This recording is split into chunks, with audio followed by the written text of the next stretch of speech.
Ladies and gentlemen, RosterWatch Nation, welcome back to the epic RosterWatch Podcast, brought to you by RosterWatch.com and presented by MyBookie.ag. Go to MyBookie.ag right now for a 100% deposit bonus up to $1,000 for you to go gamble with, splash around with, have a little bit of fun in the sports betting markets. This is the Week 2 DFS breakdown and walkthrough podcast that we'll talk about for DraftKings and for FanDuel. As usual, we'll go game by game. And we will start today with the Detroit Lions at the Green Bay Packers. Before we start, just a quick request from you guys. If you like these podcasts and you want us to keep doing them with the same frequency, we have the Tradecast that's going to be coming up. We're going to be putting Trashman's Fantasy Fallout on this podcast feed as well. Between my show on Roto Grinders and getting the prep out for the Sunday morning show and everything like that, this podcast is usually it's kind of hard to get all this done along with the Vegas tool and everything else on Saturdays. So if you like it and you find it useful, if you could give us a 5-star rating in Apple Podcasts. To do that, it's really, really simple. All you need to do is just like inside the podcast, inside like your podcast player, you just scroll down to where the stars are and just hit the stars. And like, if you just do that, it would mean the world to us. I don't like to always ask about that stuff, but we put a lot of work into this. So if you could just rate, review the pod. If you're here on YouTube watching, thank you so much. Any comments or, subscribe, ring the bell, all that YouTube shit that people beg for. But I mainly care about the Apple Podcast stuff. So if you guys could get that done, I would certainly appreciate it. All right. Detroit Lions at Green Bay Packers. This game is going to be one that features probably the most highly owned wide receiver on the slate in Devonta Adams. The Packers here are 6-point favorites in a 49.5 over-under. So a game that looks pretty stackable here from the start. We have 86% of the handle is on the Packers, along with 91% of the actual bets. So everybody's all over the Packers, and they're pretty much getting all the sharp support in the world for it. We do have the over here receiving 74% of the bets and 87% of the money. So the public's on the over in this game, and the sharps are actually piling on even heavier than the public in the over. So they think this game's going to shoot out. And it makes sense when we start on the Green Bay side that Devonta Adams would be the highest owned player at the receiver position on the entire slate, being projected somewhere between 20 and 25% ownership. Now, I think the reason why it's not higher is simply because we'll get into it, but people on DraftKings are going to want to play Zeke Elliott. They're going to want to play Derrick Henry, and likely they're going to want to play Jonathan Taylor in cash at their 3 running back spots, and maybe even in tournaments. Those guys are going to be just so popular. They're in great spots, and if you put those 3 guys in, let me just do it right. Like if you put in, this is sort of just kind of an overview kind of deal, but if you put in Derrick Henry, you put in Ezekiel Elliott, you put in Devonta Adams, and in your flex, you go down here to 5,700 and you put in Jonathan Taylor. That only leaves you with like 4,000 left per position. So even if you go way down here, the chalky quarterback play this week will probably be Kyler Murray. So you put Kyler Murray in, and then you spend all the way down at your defense. You go with the Jets at 2K. That leaves you only 4K per position left at tight end and the 2 wide receivers. Now at tight end, we do have a nice play here in Chris Herndon. So if you put him in at 3,400, you have 4,300 left to play with at your last 2 spots. But I feel like a lot of people are going to want to get in these guys like more in the mid tier. We'll talk about Amari Cooper. We'll talk about Michael Gallup. We'll talk about some of these other guys, Terry McLaurin. It's going to be tough. It's going to be a tough deal this week if you want to get in Devonta Adams along with the rest of those guys. But he's certainly, look, if we're looking for a guy that looks about as sure of a play as we could imagine, Devonta Adams, last week, we told you here on this podcast that he was the top play on the entire on the entire slate at the wide receiver position. It wasn't particularly close, even with Michael Thomas. I mean, he had a 41% market share last week of his team's targets. Had the highest weighted opportunity of any wide receiver on the slate, played 97% of snaps, just 14 targets on 14 catches on 17 targets. He ended up with 41.6 fantasy points last week in PPR, which was 11 fantasy points over expectation. So we should expect that to fall back, even in situations that are neutral to what that one was. I'm not sure that this situation versus the Lions is neutral compared to what happened versus Minnesota last week, because the Detroit Lions will be getting back rookie Jeffrey Okuda, their third overall pick in the NFL draft, and a guy that I've been watching ever since he was a sophomore in high school at Grand Prairie. He's an awesome player, but he is a rookie. He's coming off an injury. This will be his first NFL game. Devonta Adams isn't in a dome this week. But I guess he is at home in Green Bay.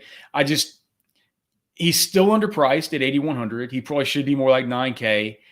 With the construction this week, I don't know how I'm going to be getting to him. And, my friend Derek Carty, who I do the Blitz show with on Roto Grinders right before I do this, was saying that in his projection system, the Blitz, he has DeAndre Hopkins actually as a higher raw score this week than Devonta Adams. So if you're interested in looking to fade Devonta Adams, I don't think it'll necessarily be because you want to fade him or you think he's in a particularly bad spot or that he's not awesome or that he just doesn't dominate, absolutely dominate his team's market share with a quarterback in Aaron Rodgers that looks like he's bounced back.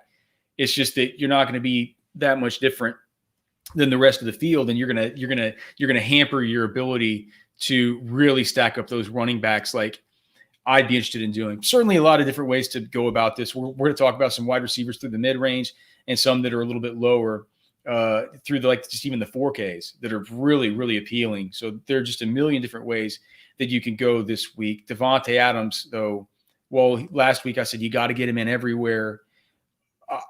I think I love getting him in this week, but I don't think you have to get him in everywhere simply because a lot of roster constructions aren't going to allow you to.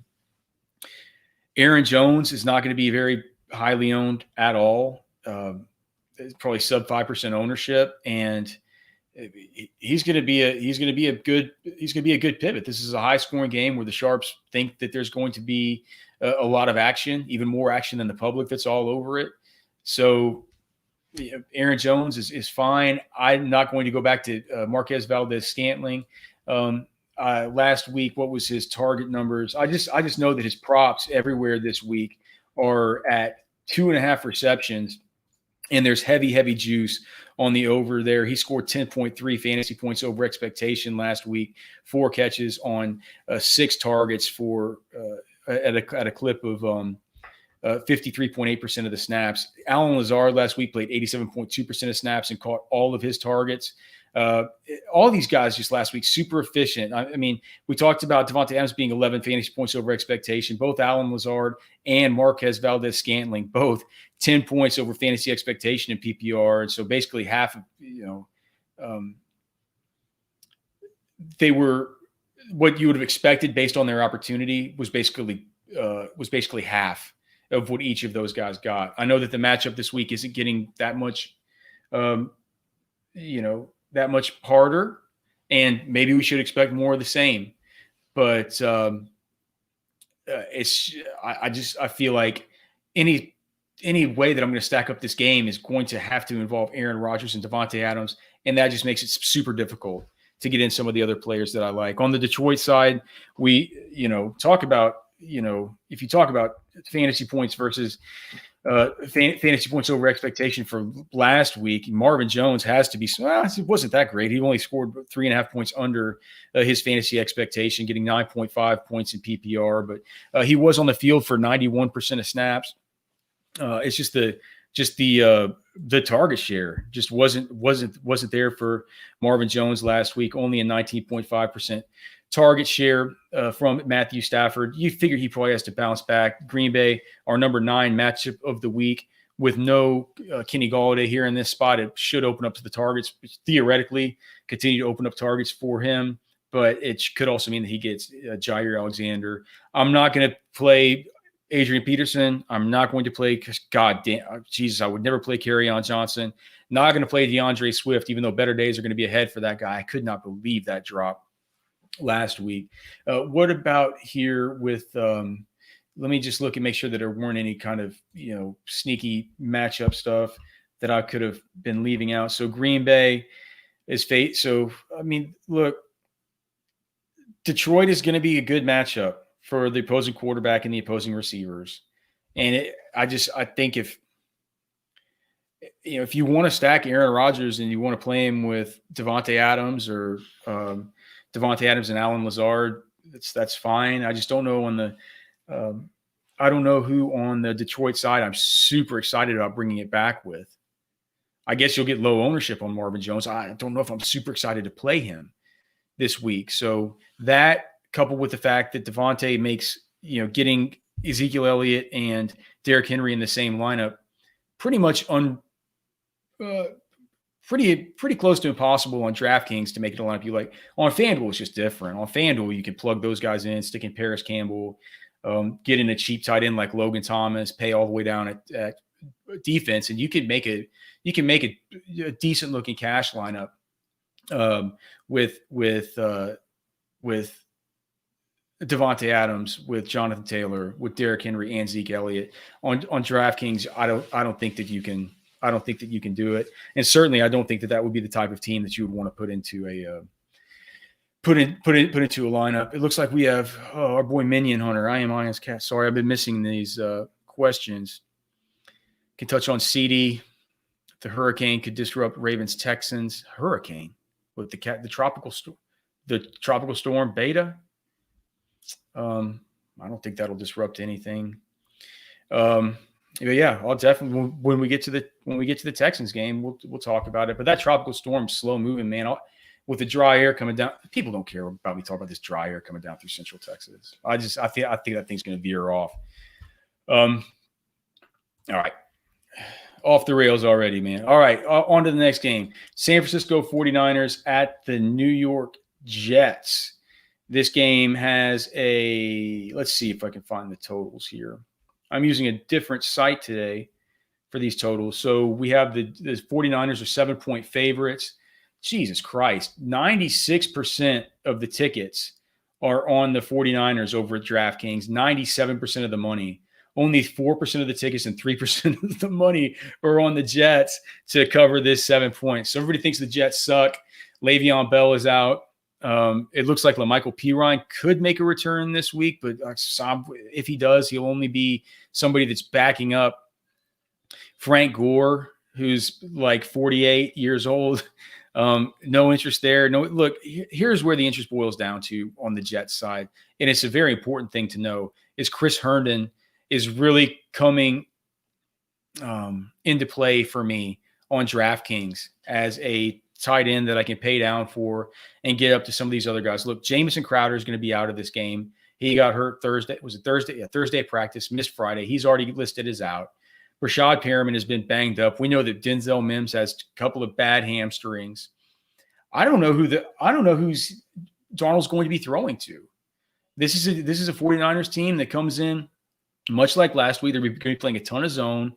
Darnold is going to want to pick these guys off just right over the middle of the field like he did for Crowder last week. Crowder had a big game. Now, that throw wasn't over the middle. That was sort of a screen play over to the boundary. But you know what I mean? It's these lower average depth of target type of plays. And Chris Herndon is if you just tack on to what he did last week, Herndon so 7 targets and 6 receptions last week. Chris Herndon's going to probably get 10 targets in this game. And for 3,600, 3,400. And I'm seeing it projected as only being like 10% owned and stuff like that. And I don't understand how somebody like that could be 10% owned. I understand that the matchup tool says that the San Francisco 49ers are this week's toughest matchup for opposing tight ends. I understand that it might make it a little bit easier on the outside for the wide receivers to get open whenever you have a guy like Richard Sherman missing. But the fact is, who's going to be doing it? Is it going to be Chris Hogan and stuff? It's like Darnold doesn't have any connection with him. he doesn't have any connection with Brashad Perriman. He has a connection with Chris Herndon and Jamison Crowder. Jamison Crowder is going to be out of this game. Herndon just a great play on DraftKings. I'm not so sure on FanDuel at 5,100. He's like on DraftKings though. He represents a full 2 percentage points of your salary less. So Chris Herndon on FanDuel and on the San Francisco side, there's no George Kittle. So staying on the tight ends, there are going to be some people who are going to be interested in Jordan Reed or Ross Dwelly. It's like, to me, there's no need to go there when we have Herndon at 3,400. So, if you're paying down, I think that probably Chris Herndon is one of the better values. I was sort of, we'll get to this stuff about Jonnu Smith. I do like Jonnu Smith, and I do like the idea of maybe paying up for Kelsey and just being different, because if you do that, you're gonna have a lineup that's different from everybody else's in a week where there's a lot of chalk. And honestly, a lot of what I perceive as good chalk. But, look, with Tevin Coleman going to be coming back into full form this week, no air quality issues like there were last week. We saw Jerick McKinnon getting really involved. It's just like, do you really want to play Raheem Mostert in this type of spot? I'm not sure. But God, this public betting percentage, 96% of tickets, 97% of the money at the DraftKings Sportsbook is on the San Francisco 49ers -7. I mean, I can't believe they haven't moved that line. It's just, maybe they know something that we don't know. I don't think they do. The Jets are a bad football team. The New York Giants at the Chicago Bears. Some interesting plays here in this one for sure. The Giants are 5.5-point underdogs traveling to Chicago. 63% of the tickets and 51% of the money on the Giants here. The Bears have 37% of the tickets and 49% of the money. So the Sharps are a little bit more on the Bears in the -5.5-point spread here. The over-under in this game is 42. 60% of the tickets and 45% of the money are on the over. So the public is on the over, but the Sharps are on the under here. 40% of the tickets, 55% of the money. We'll talk about it when we get to Dallas, but Dallas does have a little bit of an offensive line issue. We know that they lost Travis Frederick coming into this year. They've been depending on guys like Joe Looney and Connor Williams. Let me make sure I'm just not brain farting away with that. Like, they've been depending on Connor Williams and those guys, and now we have Tyron Smith, stud left tackle, that looks like he's going to be a true game time decision with a neck. And we're not even talking Cowboys yet, but I just wanted to make sure. Yeah, Looney, Connor. Okay, so with La'el Collins already, banged up too. Now we don't have Tyron Smith. That's just maybe if you want. I'm saying if you want to poke holes in Zeke Elliott and find a way to get off a 30% runner, Saquon Barkley kind of fits the bill. The Bears lost their starting three technique / nose tackle before the start of the season. What's his name? Goldman. They weren't, it's not exactly the tough run opponent that the Pittsburgh Steelers were last week for Saquon Barkley. Nobody's going to want to be on Barkley, but they're going to continue to give him the football, and they'll continue to utilize him in the passing game. I kind of like him as a tournament play this week if he's going to be like sub 5% owned.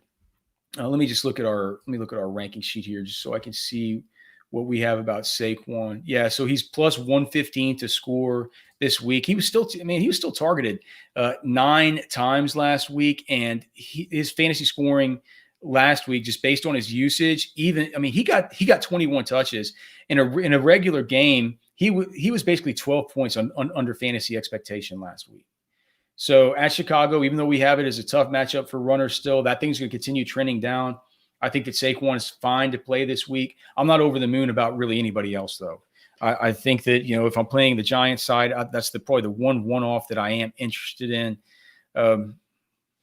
We'll see what happens if Darius Slayton can keep it up and just keep getting in the end zone, man. The trash man sure does love that. On the Chicago Bears side, we talked about pivots. One of the guys, we're going to talk about Jonathan Taylor. One of the real pivots off of that guy is going to be David Montgomery here in this spot. The New York Giants, we saw last week what Benny Snell was able to – what was Benny Snell, right? Yeah, Benny Snell was able to do against those guys.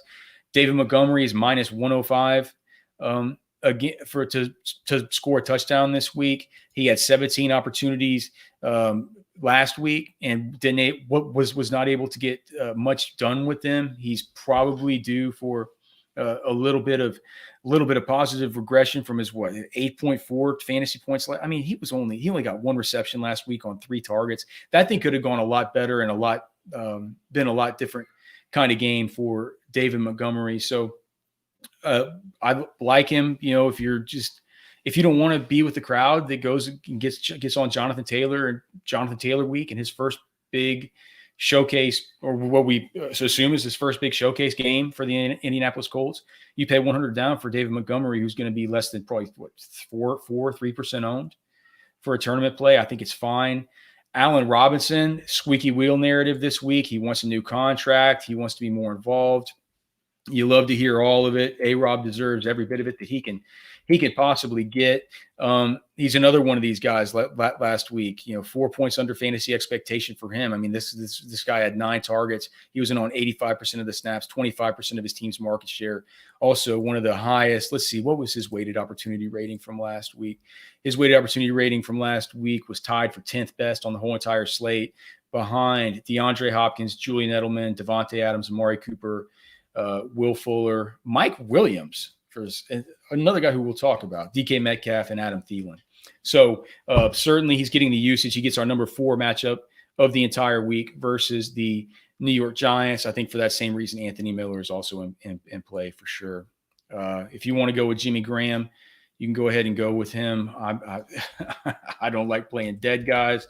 Let's make sure that the Bears here, we have so we have Khalil Mack and Robert Quinn, both questionable. So both things that probably help Saquon Barkley, because if those guys are questionable coming off the edge, it means a lot more dump offs over into the flats for a guy like Barkley that Jason Garrett could work into the game plan there.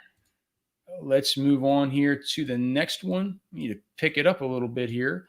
We will go to the Los Angeles Rams at the Philadelphia Eagles. This game,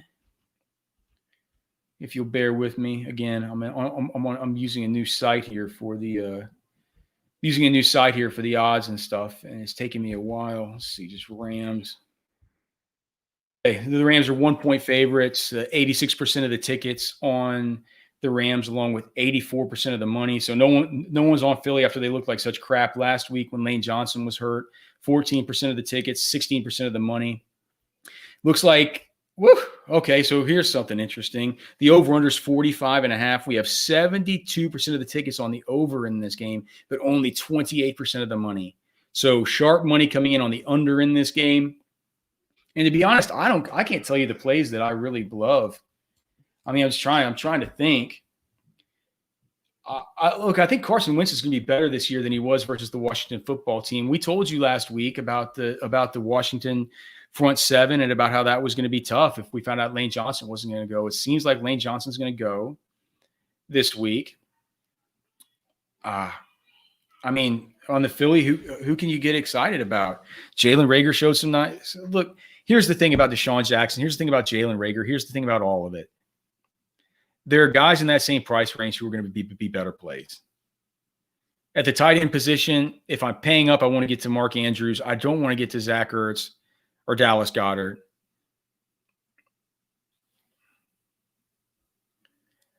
Maybe Miles Sanders. It's his first game healthy. This for him, let's see, the Philadelphia Eagles. We have the Philadelphia Eagles as versus. So this is our number 17 matchup for opposing runners. But if Miles Sanders is back and he's healthy, you can't think that they're not going to take advantage of that guy. And he's another guy. If you're scared about the Jonathan Taylor chalk and you don't want to play that in tournaments, maybe you could go to Miles Sanders. On the Rams side, I'm not sure what interest I really have. I'm not gonna pay up for Malcolm Brown when Cam Akers lurks and could be part of this thing any day. I'm not interested in Jared Goff or anybody he's throwing it to. I know that he's terrible under pressure and that Jim Schwartz's Eagles don't really blitz, but they can get some interior pressure just from a really stout defensive front. I'm not gonna play these guys. I don't want to play Robert Woods versus Darius Slay. I need to see more out of Cooper Kupp and his volume. I do like that Woods and Kupp have now been paid. I just not much I like in this game. Not much that our tools have identified as anything that we should be getting too excited over. So let's just go ahead and move on to the next one. The Jacksonville Jaguars, the Tennessee Titans. Our tools have told us a lot of one man we should be really excited about in this one. The Tennessee Titans are 9-point favorites in this game. Only 12% of the tickets on the Titans, though. Only 7% of the money. We have the massive public favorite here in the Jaguars and Minshew Mania. 88% of the tickets and 93% of the money. The public thinks this game's going over. 67% think it'll go over 42.5, and 74% of the money is on that same line. So people think that Jacksonville's going to keep this thing closer and that this thing's going to stay, that this thing's going to go high, over 42.5. Derrick Henry has a 118.5 yard rushing prop in this game. Even at the height of Todd Gurley, at the height of David Johnson, even Zeke Elliott, who's still at his height, I can't remember a 120-point over-under for the running back position. And it's crazy to consider that, Derrick Henry's, facing the number 2 matchup of the week. He's minus 265 to score. For you guys that don't know what that means, he's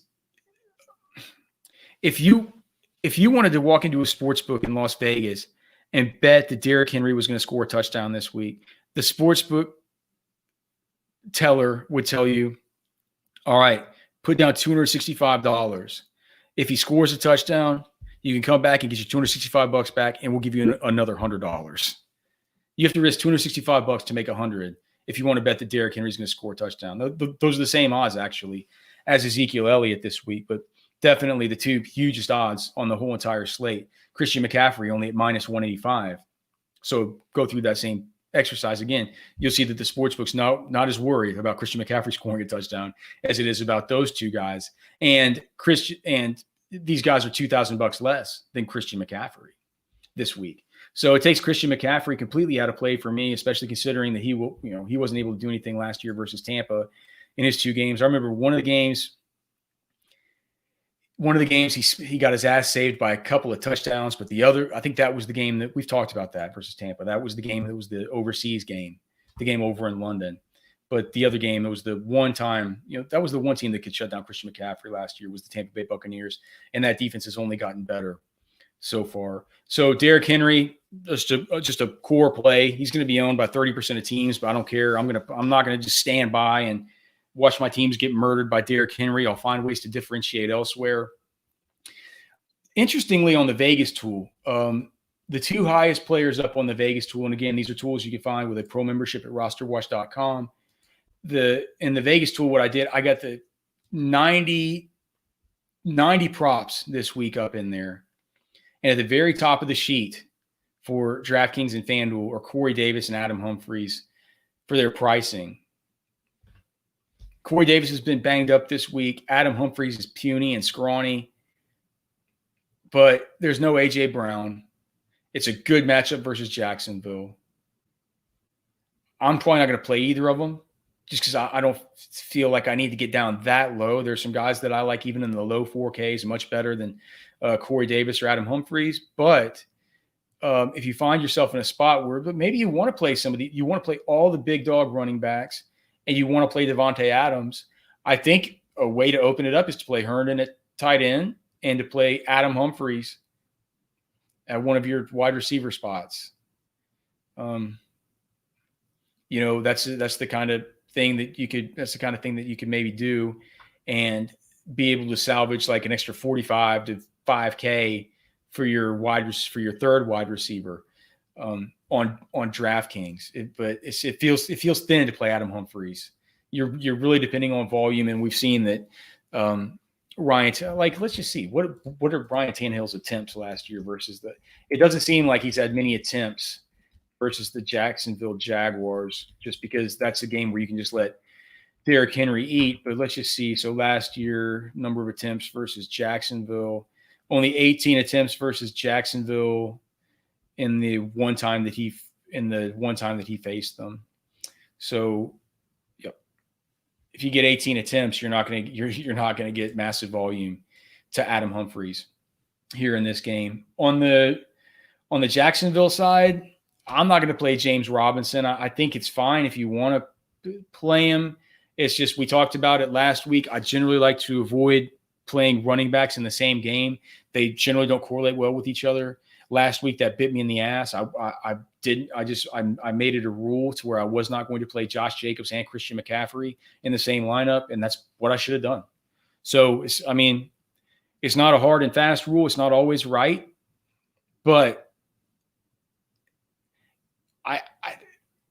this isn't even a game that profiles for a game that, like, if Tennessee gets up on Jacksonville and keeps just running it down their throat with Derrick Henry, it doesn't particularly sound like a good game script anyway for a guy like James Robinson. That's a bit of a plotter and a power back. Last week, you could have talked yourself into saying, like, well, Christian McCaffrey's not your typical running back. He's a seasoned offensive weapon too. So you can. The whole thing about a running back going big, changing the game script for the other running back, right? Because that team gets down, and so his game script was completely fucked. The way that we saw, like, Joe Mixon get completely fucked on Thursday night, right? You don't want to have played Nick Chubb and Joe Mixon in that matchup because of what happened, right? Joe Mixon gets taken out of the game at the very end. McCaffrey's not really like that, so I should have thought about that last week. That's why it's not a hard and fast rule. With a guy like James Robinson and a guy like Derrick Henry, it feels like it should be a hard and fast rule. You could play Laviska Shenault. You could play DJ Chark. DJ Chark, man, his props have been coming in really low, and he did not. I mean, he was able to get it done last week, but it didn't come on a lot of volume. Did he only have 3 targets? I think he only had 3 targets. Let me see. DJ Chark, 3 targets, 3 catches last week. He ended up scoring 11.5 fantasy points, which was 5.7 points over his fantasy expectation. Was out there for 84% of snaps, but I mean his weighted opportunity number for reference was the same as guys like Cole Beasley, Sterling Shepard, Cooper Kupp, who had a bad game. So we need that. We need the opportunity share to move up, and the target share just 15%. We need that to be bumped up as well. Laviska Shenault always in play because Laviska Shenault's a beast, and we love him here at Roster Watch. The Carolina Panthers at the Tampa Bay Buccaneers. This game is going to be a interesting one for sure. In NFC South matchup here with the Tampa Bay Buccaneers as 9.5-point favorites.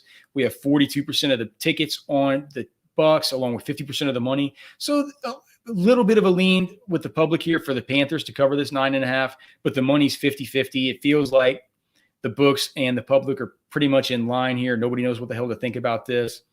The over-under is 47.5 with 81% of the tickets on the over, along with 74% of the money.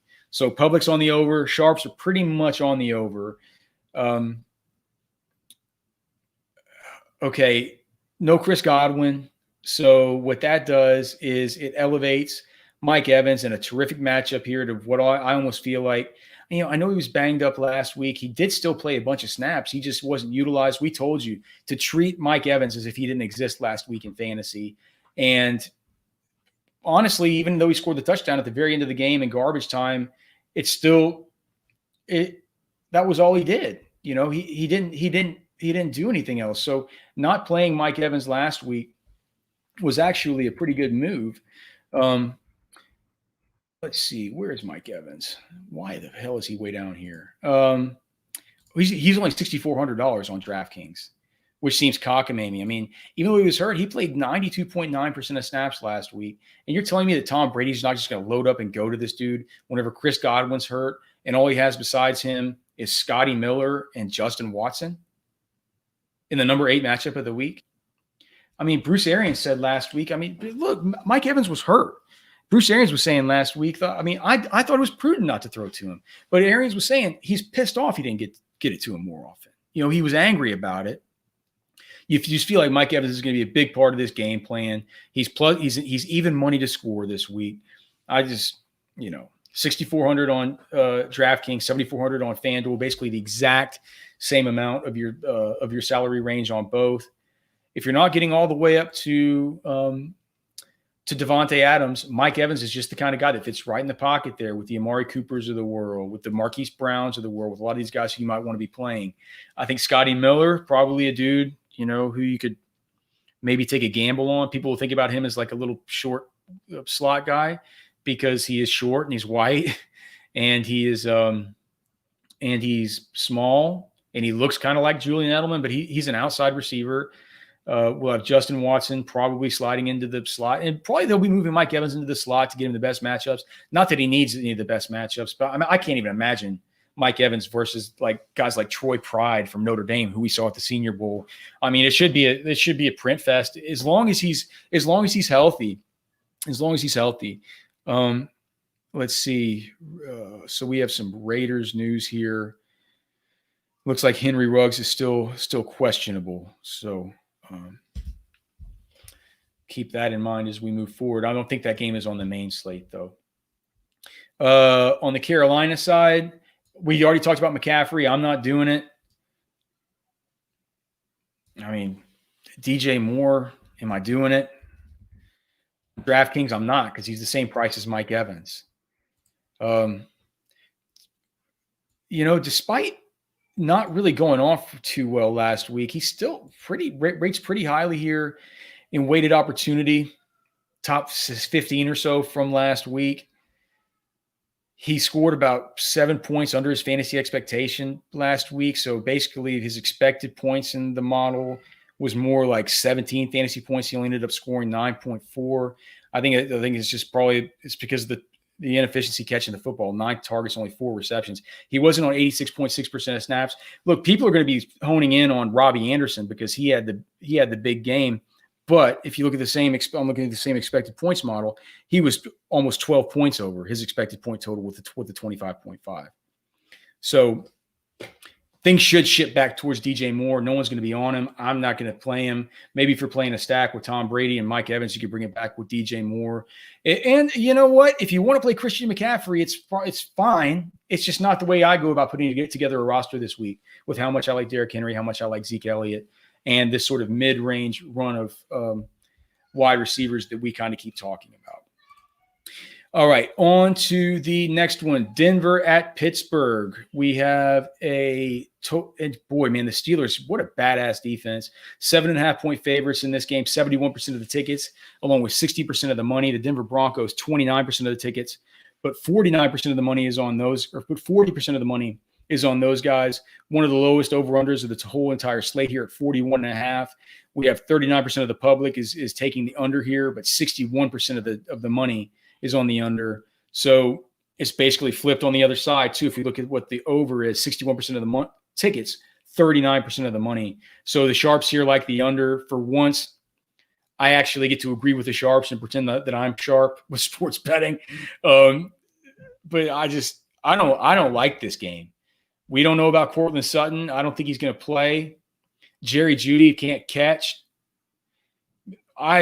If Saquon Barkley goes 8 carries or whatever for -8 yards against Pittsburgh, there's no way in hell that I'm playing Melvin Gordon, even though Phillip Lindsay's hurt and out. People are going to see Melvin Gordon's like 5,200 on DraftKings, and they're going to say, it's a bad matchup, but hey, it's Melvin Gordon. Maybe they'll throw it to him. Maybe I'm out, man. Not for me. The most interesting play here is Deontay Johnson, who is only 4,500. And just if you look at the numbers, so if we just look at it, so let me sort these guys by team. And I'm sorry if you guys can hear my kids screaming in the back, but I'm not going to stand up right in the middle of this damn thing and go yell at them. Okay, so let's just look at James Washington. Let's pull these guys out of the pool. So James Washington, Juju Smith-Schuster, Chase Claypool, Deontay Johnson. So Deontay Johnson, 32 point, God damn it, kids. 32.3%, 32.3% market share of targets. Juju Smith-Schuster, 19%. James Washington, 9%. Chase Claypool, 6%. Deontay Johnson had 32.3% of the teams. He had 10 targets to Juju 6. I don't know if that's going to continue. I don't know if that's going to keep up. I just know that Juju, if I pull up the expected points, Juju had over almost 15 expected points more than he should have had last week. Well, Deontay Johnson should have probably had 5 extra points on top of his 9.7. So he could do a little bit more with those 10 targets. He was in on 8. Deontay Johnson was in on 85.9% of snaps, one of the higher weighted opportunities on the whole entire slate last week. He's only 4,500. It's a matchup versus Denver that last week saw Corey Davis risen from the grave. So Deontay Johnson's a good play. I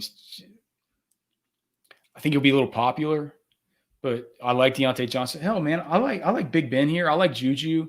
Now that James Conner's back, I'm not playing him, and I'm not playing Benny Snell. Atlanta at Dallas, probably the most popular game of the week to stack. And if you're thinking about stacking this, if you're thinking like, I got an idea, I'm going to get Dak Prescott, and I'm going to stack him with Amari Cooper and CeeDee Lamb, and I'm going to run it back with Julio Jones or Ridley. You're not going to be alone in your thoughts there. It's just, you're not going to be alone. A lot of people are thinking about it. This game has one of the higher totals on the slate at 52.5. We have the Cowboys as 4.5-point favorites at home, 43% of the bets on the Cowboys, along with 48% of the money. The Falcons, 57% of the tickets, 52% of the money. The over here is the popular bet among the public and the popular bet among the big money bettors. 77% of the tickets, 87% of the handle is going to the Atlanta Falcons. I'm sorry, going to the over here, 52.5 in this Atlanta Falcons and Dallas Cowboys matchup. And the plays are all over the place. It's almost like in this game, who don't you play? Ezekiel Elliott's going to be a core play for me, although we talked about the offensive line earlier. I do worry about Tyron Smith. This is an early game, so we'll find out about it early. But I feel like I just worry that it might have a similar impact to what happened last week with Lane Johnson for the Eagles. If he's out, you're already missing Lel Collins. You are missing Lel Collins, right? I'm not fucking crazy. You're missing Lel Collins. You're certainly missing Travis Frederick from last year. Yeah, so Lel Collins, of course. He got put on IR 2 weeks ago. I don't know, man. If you're missing Tyron Smith, I've seen these Cowboys games where they've been in perfect spots, even versus the Falcons. I forgot if it was last year, maybe it was 2 years ago, whenever Tyron Smith was injured. I mean, I remember it seemed like it was going to be lined up for Dak, and Vic Beasley had a couple sacks, and it was just one of these games where Dak couldn't get it going. I think he threw for 200 yards or something. Those things could derail the Cowboys offense. So just keep an eye on it. Even with that said, I'm thinking that he plays. Tyron does. And I'm not going to be worried about Zeke unless, we get real word from insiders around there that it's going to be looking bad for him. Dak, of course, play him. Amari Cooper's too cheap at 6,300. Play him. Michael Gallup. Gallup last week, he didn't produce quite like you would think he did, but he was in on 95.8% of snaps. It was just the targets. I guess the targets weren't there. Only 5 targets, so that would be 13.5%. Just the weighted opportunity was way down low for him. Like CeeDee Lamb and Michael Gallup basically had the same weighted opportunity last week. CeeDee Lamb is much cheaper. He's in play as well. He's going to be popular, especially over on FanDuel, where he's only 5,200 as opposed to the 4,700 on DraftKings. No Blake Jarwin for this team means they're probably going to be dumping it off a lot more to CeeDee Lamb, maybe even to Zeke Elliott. But Gallup's the kind of guy, you can really beat these Atlanta Falcons on the, this is AJ Terrell and Isaiah Oliver. These are guys who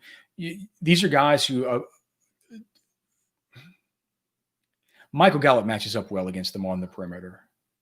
And I wouldn't want to fade Gallup. I think that for just a few hundred more, Amari Cooper is probably a little bit more interesting. I mean, it's just everything. 14 targets last week. I'm going to try and see if I can find $700 to get up to Amari Cooper.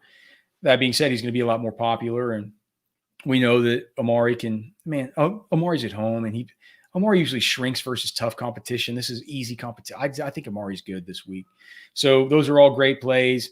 On the Atlanta side, you know who to play. I mean, you play Matt Ryan, you play Ridley, you play Julio Jones. You could play Hayden Hurst. This could be a good spot for him to bounce back. Is it going to be Hayden Hurst? Or is it going to be Russell Gage? Because last week we saw our boy Russell Gage only 4,800 this week. I mean, that dude had 12 targets, 23.1% market share. So I would certainly. I mean, did Russell Gage really score? Did he really have a 20.4 fantasy point game in PPR? Is that even can that be right? And it was right with this and. He was only 0.8 fantasy points over expectation. So it's like that game out of Russell Gage was exactly what was supposed to happen. Russell Gage, another interesting play here in this kind of 4,800 lower kind of. No, this is definitely a low sort of mid-tier range. I don't think I'm forgetting anybody there in that one. Play the players, but just know that if you're going to stack the game in a tournament. I mean, look, I'm not the best one to give you tournament advice here. My mind works like a cash game guy, but I try my best, man, on these shows that I get on with tournament players and stuff. You know, for the tournaments I do play, I like to think about these things, and I just don't know if that means you got to avoid the Cowboys and the Falcons, or if that means and in cash you shouldn't, or if you just find you play the game, you love the game. There's some great values in the game, especially among the Cowboys pass catchers. And then you differentiate elsewhere. Or like my buddy Chief of Justice 06, I was asking him on the Roto-Grinder show. I said, well, if I love this game and I'm going to splash around in tournaments, I know I'm playing a few of these guys in cash, CD on FanDuel, Amari on DK. But if I'm playing tournaments and I still want to play this game because I think they're the best plays and I love the game situation, I want to stack it. And what he said, he said he feels the same way. What he's doing is he's playing Dak and Zeke and a pass catcher instead of Dak and two pass catchers. And he thinks that'll differentiate himself because a lot of the people will get off Zeke if they're onto the Dallas passing game. And that could be a way to differentiate yourself within that stack. Minnesota at Indianapolis Colts. There are a couple of plays in this game that I love, and they're all on the Indianapolis Colts side. The Colts here are 3-point favorites at home. Only 13% of the tickets and 16% of the money. Everybody is on the Vikings here +3. 87% of the tickets, 84% of the money. A pretty healthy over-under here at 48.5. We have the public liking the Vikings here. 2/3 of tickets, 67% on the over. 90% of the money, though. So public sentiment is on the over, but the sharp support is certainly stronger than the public sentiment. The plays in this game. Well, now we have the Jonathan Taylor conversation. Jonathan Taylor is among the best prospects we at RosterWatch have ever scouted at the running back position. We've been doing this the way that you know us to do it all off season long, traveling to see these players, traveling to meet them, see them at practices, see them at training, seeing them at the Senior Bowl and at the Combine and at Exos and at Bomberitos and just all these different spots, right? Athletes first. And I mean, I think maybe Zeke, Gurley, Saquon. That's rarefied air, dude. Jonathan Taylor is not just a fill-in running back that you go to RosterWatch to hear the scouting report on because you're interested in using him this week. It's you know what I mean? It isn't like that. It's not like it was with you want to hear our analysis of Malcolm Brown or Benny Snell or something like that. It's different. This is an elite prospect who now is getting a chance because Marlon Mack, the starter coming into the season in an abbreviated offseason where these guys didn't get to practice, and this is a rookie we're talking about in JT, tears his ACL.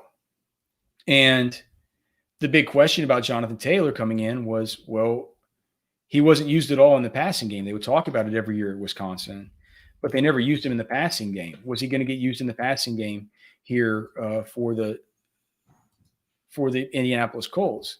And whenever you look at it, so last week he was targeted 6 times and he caught 6 different balls.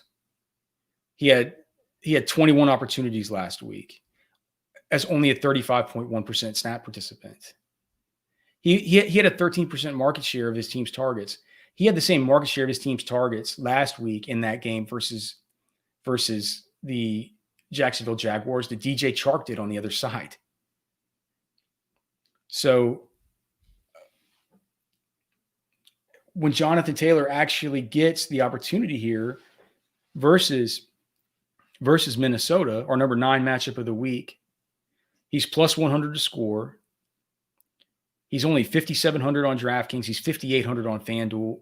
Like, on FanDuel, it's just like, how can you get away from him? My cash game mind says, and my prospecting mind and my fantasy just love football, love dynasty, love prospects, love all, like, and that goes into a lot of this, man. There's going to be a lot of professional DFS players out there who say stuff like, look, man, these fantasy nerds, these dynasty guys, they love this dude, Jonathan Taylor, but man, he's a rookie. He could fail. This could be a Nyheim Hines game. He only has a 58.5 yard rushing prop this week. I feel like when I see that prop, it's stupid. I feel like that's dumb. I don't want to see it. Okay, so let me see. There's some fantasy news here. I get these alerts, and sometimes when we're on the show, I just want to make sure that I'm not missing anything. It doesn't look like that's more stuff about the Saints game. Okay, but Jonathan Taylor is a great play. He's a great play. I'm not sure he's a great tournament play, because he's going to be 40% owned, because the dynasty world and the fantasy world and everybody, all we've been waiting is for Jonathan Taylor to get a chance and for him to get his shot. This is where he gets his shot. This is like getting to run down there at Christmas and open the presents. And all of us that just follow this stuff year round, we want to run downstairs and open up the Jonathan Taylor present like it's Christmas. And I'm hyped to do it.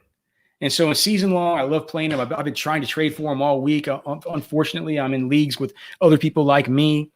But look, as cheap as he is in daily, I'm going to play him. But, like you guys know, and like I always say, I'm more of a cash kind of game player, and that's the way I think about things.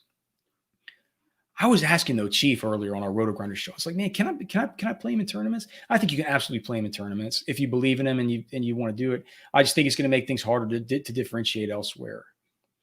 And it's well within the realm of possibility that a guy like Ronald Jones, right in the same price range, who we didn't talk about earlier when we talked about Tampa Bay, but I mean, we should have talked about him. Devin Singletary,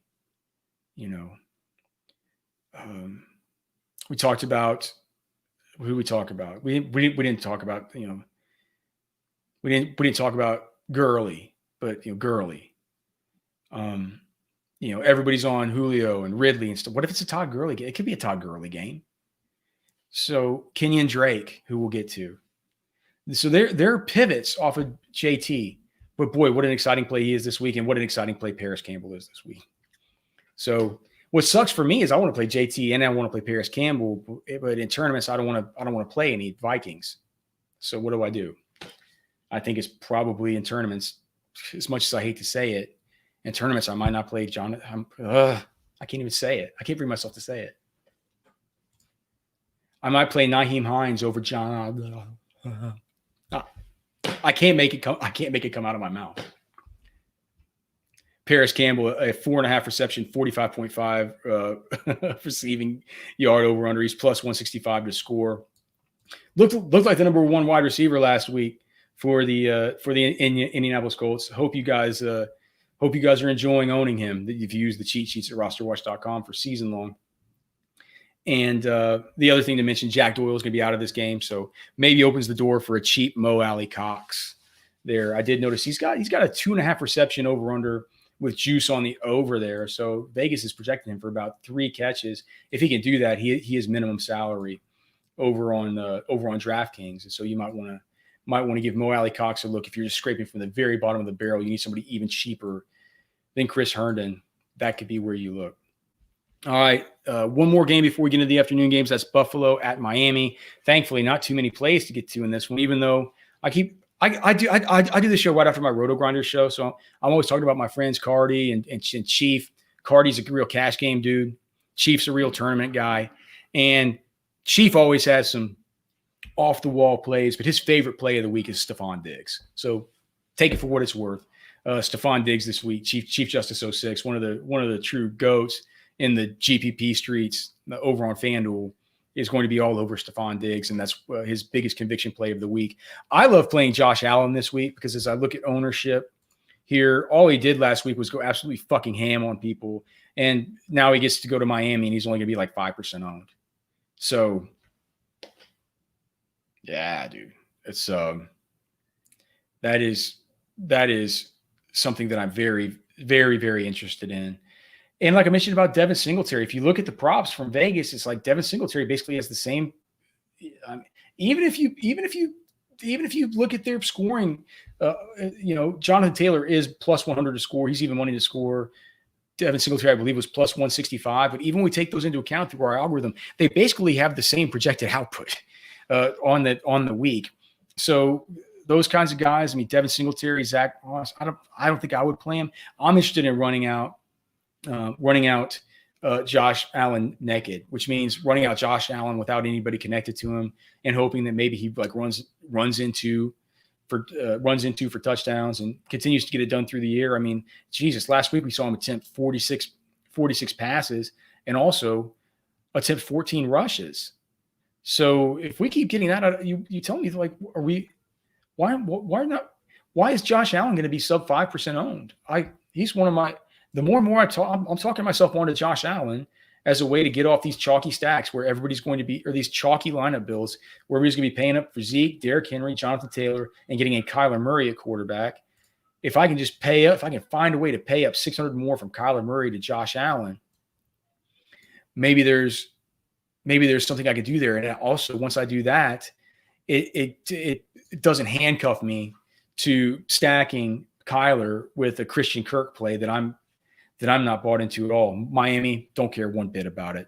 Speaking of Christian Kirk, let's go to the next game. Washington at Arizona. This will kick off the 3:05 p.m. Central window. Yes, I said Central, the greatest and only time zone. Let's see. This game, Cardinals are 6.5-point favorites at home. 86% of the tickets, 91% of the money are on the Cardinals. So they don't think that Washington's going to keep things going like they did last week. Under Scott Turner, where this thing, the over-under 47.5. Now, the public's all over the over, 62% of the tickets, 84% of the money.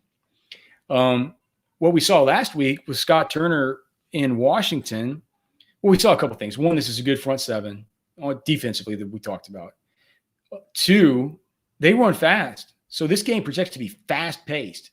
You saw Arizona last week whenever they got going, throwing to DeAndre Hopkins 38 fucking times, just like no huddle. Like that thing was moving. Washington last week, one of the fastest-paced teams too. This is a good game to stack. Kyler, DeAndre Hopkins. There's been a lot of talk about Christian Kirk. I'm not sure I'm buying into it. But it does feel like one of those things where it's like the DFS community is pretty smart, and you see a guy that only got, 13.5% of the targets last week, and did absolutely – what did he even do? Did he even do anything? Did he even catch it? He had 5 targets, and he caught 1 pass. Middling weighted opportunity, but on the field 76% of the time. He's only plus 275 to score. I'm not sure what the exact sell is on Christian Kirk, except he's 4,300. And the people that want to have the lineup build that I've been talking about, that want to have Kyler Murray, want to play Kirk because it makes sense for the stacking partner. And I think that is why Christian Kirk is being somewhat talked up here in this spot. I'm not going to be interested in him there. What about when we look at – where's my DeAndre Hopkins stuff here? Let's see, DeAndre Hopkins. Okay. So now whenever we go to DeAndre Hopkins, 43.2% team targets, the highest weighted opportunity on the entire slate. I mean, 93.9% of snaps. He went for 29. He went for 29 points. And that was only about 3.5 points over expectation. Just Hopkins is a good play. It's a bad secondary that Washington has. Let me see the two. I think they've got some banged up injuries too. Oh, you can't search for Redskins. I don't want. Hope I don't get canceled for using that word. So who do they have here? Oh yeah, Kendall Fuller is questionable. So they could be missing a starting corner as well. So Hopkins. Then on the other side, go back to Terry McLaurin. Please. He's too cheap this week. I'm going to go back to Antonio Gibson in tournaments because I love Antonio Gibson. And I'm going to just have a little Peyton Barber like voodoo doll. I'm just going to be stabbing with a little pen and saying, you can't steal my Antonio Gibson touchdowns. Oh, Logan Thomas, cheap tight end that you can look to as well. If you're just not buying into the Herndon thing, a little bit more attainable over on DraftKings at 3,600, or I'm sorry, on FanDuel at 4,700. On DraftKings, he's 3,600 though, so pretty cheap. He's only 200 more than Herndon. He is 400 less than Herndon over there on FanDuel. And Logan Thomas last week, I mean, eight targets. He's athletic, he's good, and we know what a great matchup the Arizona Cardinals have been versus opposing tight ends. The only reason we didn't see George Kittle go absolutely ham last week was because he hurt his knee there right before the end of the first half. Okay. Kansas City at the Los Angeles Chargers, a game that we just haven't heard enough people talking about. For 47.5 over under, Kansas City's an 8.5 point favorite here. The money is all on the Chiefs. The public's all on the Chiefs. Nobody thinks that the Chargers even hang here. So play your Chiefs if you want to. It's an expensive stack. I don't know how you're going to do it if you're going to play the other guys, but I'll tell you what it's going to do. It's going to give you a different construction than everybody else. If you go Patrick Mahomes and Travis Kelce and Tyreek Hill or something, or Mahomes and Clyde and Tyreek, bring it back with some kind of Mike Williams on the other side. Mike Williams, like we talked about, the top 8 in weighted opportunity last week, playing with like a half a shoulder. Now that was against Cincinnati. So, take that for what it's worth. But we did see that Tyrod Taylor definitely has a huge connection with Mike Williams. He's not afraid to throw it down the football field to him. But I just, no one's going to play Patrick Mahomes. If they pay up, they're going to pay for Lamar Jackson, or they're going to say, man, I could get down to Dak Prescott and stack up that Dallas-Atlanta game. If you play Mahomes and Kelce, you don't even have to bring it back with a player over there on that other side. Mike Williams represents a pretty good bring back, though. I could never play Austin Eckler after seeing him only get one. Did he only get one target last week? I mean, I don't know what the hell they're thinking about. It just goes to show Nyheim Hines' gain with Phillip Rivers is Austin Eckler's loss. It's just like him and Drew Brees, man. Phillip Rivers and Drew Brees are just the dump off kings. They dump it off to these guys. Austin Eckler last week. How do we even have him? I don't even want him. We need to move him down in our damn rankings, really, because I don't even want him. He's like, we have him as a high end RB2. I don't even one target last week. I mean, I don't get it. I really don't. So we'll have to see what happens with Austin Eckler. He's plus 120 to score. He's a much better price on FanDuel. It's just the way he's being used is just so bad. And it's like the way he was playing against anybody good last week in Cincy. So, look, the Chiefs were overlooking this game. People are overlooking it. If you're looking for a tournament special, maybe this is it. This could be it. This could be it for you. It could be it, man. All right. My guy Minion Hunter is still around. We finally got to it. Baltimore Ravens at Houston Texans. We got Lamar going to a dome. Did Lamar play in a dome all last year? Let's see. Let's look at Lamar's game log from last year. Have I ever seen Lamar Jackson in a dome? Trying to think. Last year, Miami, no. So Arizona, yes. He had a 33.6 pointer there.